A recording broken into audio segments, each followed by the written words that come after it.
அவேக்காவை தீவிரமா ஆதரிச்சு திமுகவினரையோ மற்றவர்களையோ விமர்சிச்சு எதிர் விமர்சனங்களை முன் வச்சு தற்காத்துட்டு இருந்த இப்ப விஜயால் விர்ச்சுவல் வாரியர்ஸ் சொல்லப்பட்டவங்களே இப்ப விஜய் விமர்சி அர்ப்பணைக்கு நான் பிம்பம் கொடுக்க முடியாது.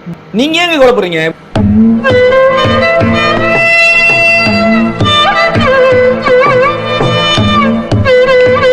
விஜய் வாரியர்ஸே போயிட்டாங்க, விஜய் உட்கார்ந்து அழுவாரா வீட்டுக்குள்ள? நீங்க யாரோ 4 ட்வீட் போடுறாங்க, இப்படிதான் வாரம் சொன்னீங்க, இப்படிதான் அவர் நீங்க 1000 பேர் பண்ணிட்டு போறாங்க, வர்றாங்க போறாங்க, உங்களுக்கு என்ன பிரச்சனை?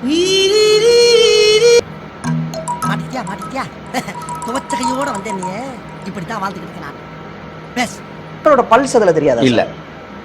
மக்களுடைய பல்ஸ் வேற யாரு? மக்களுடைய பல்ஸ் எல்லாரும் விஜயை பார்த்து கவலைப்பட முடியாது எல்லாரும். ஆமா, I know what I know. I am your best friend. Okay. ஐயோ விஜய் என்ன செய்வாரு? பீட்டர் சொன்ன எதுக்கு பேட்டி கொடுக்குறாரு? என்ன பேட்டி கொடுக்குறாரு? எப்படியாவது அங்க போயிடுவாரு, எப்படியாவது அங்க போயிடுவாரு, பிஜேபி கூட சேர்ந்துருவாரு, எடி கூட சேர்ந்துருவாரு. ஏன் பதறீங்க? அவர் சேர்ந்தானே சேராட்டி என்ன? ஏன் பதற? எப்படி தோக்க போற கட்சி தானே நீங்க தானே ஆட்சியை தக்க வைக்க போறீங்க, ஏன் பதறீங்க? கூச்சமா இருக்கா?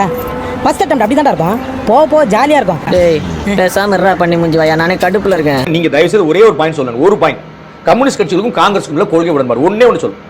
ஒரு ஜென்டில்மேனை பார்த்து கேட்கிற கேள்வியா இது? ஹேர் ஸ்டைல பார்த்தாலே தெரியவனா இவத்தை கேட்கலாமா வேணாமா? Bad man. வேண்டாம்.